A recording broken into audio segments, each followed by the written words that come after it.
Social media, bringing us together or pulling us apart?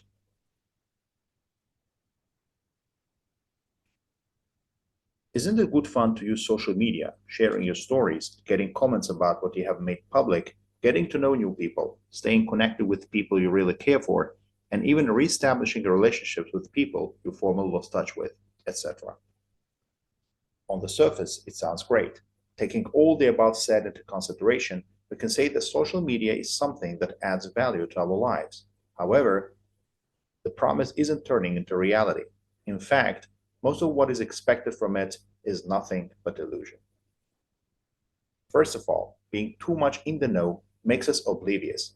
When you absorb too many updates from so called friends on a daily basis, every single event happening in the life of your surrounding, which is supposed to be important, becomes insignificant in the long run, just because there are so many of them. But if you don't view social media as a means to keep in touch with friends and family, every little update occurring in their lives will eventually build up. So when you visit them in person and genuinely catch up, you will enjoy every single moment of your conversation. Otherwise, you won't find much to talk about and won't enjoy each other's presence. Is that the reason why we are suffering from the habit of pulling our phones out of our pockets to check out what is going on somewhere far away, ignoring the one sitting next to us? I guess so. It brings out another type of illusion about connectedness that social media brings about. It creates a mirage that we care for our loved ones by following their posts, seeing their stories, and following their updates, which makes us suppose we don't need to visit them in person. Most of the time, we even perceive visiting family and friends as a waste of time, as we already know everything about them. In this way, we lose our touch with the outside world, living in the world of illusion. Another harm that it causes is addiction. You become so obsessed with the feeling of satisfaction social media offers, or should I say, you feel so attached to the habit of scrolling up and down that you ignore your family members, your parents, your wife, husband, children, etc. Instead of spending meaningful time together, sharing experiences, strengthening the bonds with the people who genuinely care for you, love you, and cherish you, you prefer chatting to a kind of stranger and commenting on and liking someone's post who won't give a damn even to your death. To cut a long story short, we must be aware of the point that not everything that glitters is gold. So, what appears to be communication to us is not actually communication. For this reason, we shouldn't buy into the illusion of connectedness, but rather keep our social ties strong in a traditional way.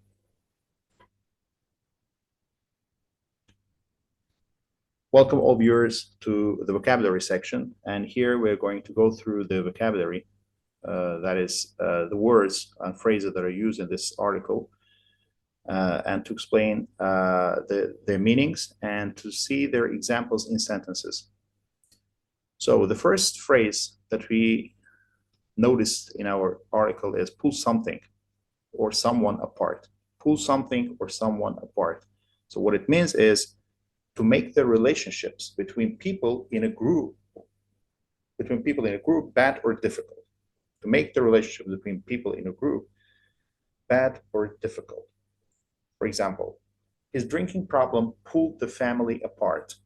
So in this situation, social media pulls people apart. So I'm not claiming that, but uh, I mean the word that is used there means that. So does it bring us together? Does it improve our relationship? Does social media improve our relationship, or does it pull us apart, or does it make our relationships complicated or bad or difficult? So in this example, his drinking problem pulled the family apart. It means that his drinking problem, so drinking alcohol, mm, his habit of drinking excessive amount of alcohol, made the situation in their family difficult or bad. So another phrase is lose touch. Lose touch means to no longer communicate with someone. So you had a good communication with someone and you had a good relationship with someone, or communicated with each other on a regular basis, and then you lose the contact with each other, and that means losing touch with someone. For example, I lost touch with Katie after she moved to Canada.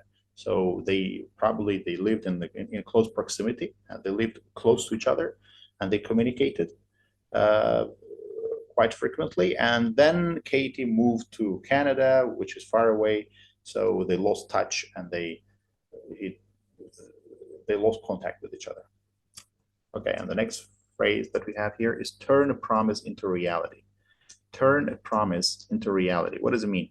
Turning words, I mean, to cut a long story short, I mean, shortly, to say it briefly in a nutshell, you can say that turning words into action. Turning words into action. So there is one thing that you speak about something, or you assume about something, or maybe you make a theory about something, but does it really work that way, or does it really reflect in the real life or in reality? So that is something that that turn a promise into reality. For example, let me put it this way. So you assume, I mean, or you suppose, or you imagine something that it can be this way. And then something happens and that turns it into reality. For example, your promise won't even turn into reality unless you have a commitment. So I say that I am going to learn Chinese, or I'm going to become fit, but you never try to find a Chinese teacher. You never try to sign up for a Chinese language course or whatever. So you make no attempt to learn the Chinese language, and also you say that I'm going to be fit, but you never hit the gym. You never go to the gym, and you never do any physical activities and so on. So it means that your promise won't ever turn into reality unless you have a commitment. So you need to have a commitment. You need to have a serious decision so that your promise turns into reality. So the next phrase that we have it here is "it's nothing but." So this is a phrase, or this is a combination of words that English people use quite frequently. It's nothing but. It means it's not more than. It's solely this. For example, what he says is nothing but a lie. So his words are a pure lie. So his words is no more than a lie, and there is no portion of truth in his words. So that's what it means. It's nothing but. So the next phrase that we have here is "in the long run." What it means is, this phrase is used when talking about what will happen at a later time, or when something is finished. So bit by bit, for example, maybe you do something. So what it means is, for example, you do something now which look insignificant, and it's not so. So what you do is not something big, and but in the long run, bit by bit, as the time goes by, I mean, these small things build up, build up, build up, build up. I mean, accumulate, and then they become something big. So it means that in the long run, this happened. For example, it was going bit by bit. Maybe most people didn't even notice that it was happening, but in the long run, you say, there is a lot. There is a lot. For example, you save $1 every day, so it's not a very significant amount of money.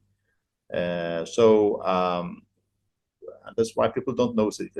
So $1 will not do you any good. But after, for example, 5 years, you see that there's a big amount of money. This is over $2,000 that you have. So it says here, example, all our hard work will be worth it in the long run. So with the very insignificant amount of action, but in the long run, it will be worth it. Or maybe what we do now is difficult and time consuming or whatever, but in the long run, you'll see that the benefit of this action will accumulate, and you will see that it was worth it. It was worth doing it. So next phrase is catch up. Catch up means to talk to someone whom one has not seen for some time in order to find out what they have been doing. For example, you haven't seen your friend for a long time, so you've been you are friends now too, but you are together for a long time, and then you lost touch, let's say, and then after some time you get back. After a while, you get back together, and then you begin to speak about each other. So, what have you been doing all this time? It says, I really got married. Oh, really? Do you have any children? Yes, I have two children. Wow, that's amazing, and so on. And what have you been doing? I finished. I graduated from university, and then I found a job in Thailand, for example, and so on. So whatever is happening in your life, you talk about it, you catch up. But you can't catch up with the person who you see, on a regular basis or every day or every week or whatever, because every time you meet, there is nothing happening in between those two meetings. And that's why people who see each other often don't catch up. People who haven't seen each other for a long time, they catch up. For example, it's always good to catch up with old friends. Yeah. Then the next word that we have is enjoy someone's presence. It means to enjoy spending time with someone. So when you are together, you enjoy. You enjoy each other's presence. It means that you enjoy being together. Enjoy being together. Enjoy chatting, doing things together, etc. So, for example, my parents visited me yesterday. I really enjoyed their presence. It means that I really enjoyed being together with them. And scroll up or scroll down. So what does it mean? Scroll up or scroll down? It means to move text or pictures up or down on a computer or smartphone screen to view different parts of them. For example, you pick up a smartphone and you want to see what is there. For example, either you are looking through your pictures, or you're looking through what is going on in social media or whatever. So you scroll up with your thumb, or you scroll down with your thumb on your smartphone or on your computer as well. So, for example, teenagers these days do nothing during the day but scroll their phone screens up and down. Next phrase that we have is give a damn.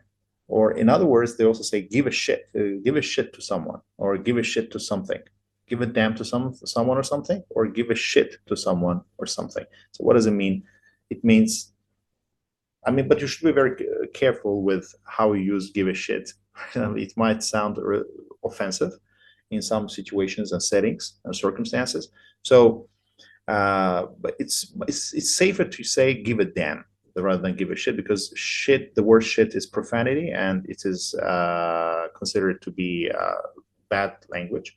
So you need to be a little careful with that. You can use it with your friends and people who we are close to, but who you have informal relationships with.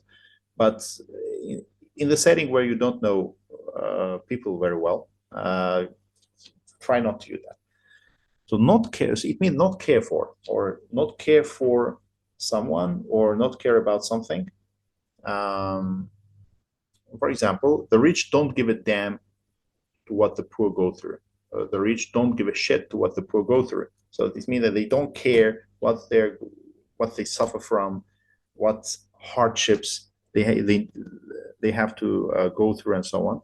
So yes, that's it. So the next phrase that we have here, and the last one, is buy into. Buy into means to support or believe in an idea or plan. To support or believe in an idea or plan. So there is an idea, or there is a plan, or whatever, and if you buy into that plan, or if you buy into that idea, or if you buy into that theory or ideology or religion or whatever, it means that you support or you believe in that. For example, to create an effective brand, you need to convince people to buy into it. You need to convince people to support it or to believe in it, to believe that this brand is really good quality, or this brand is really something that we can rely on, we can rely on, and we can support. So this is our last phrase for today, and this is buy into. Buy into.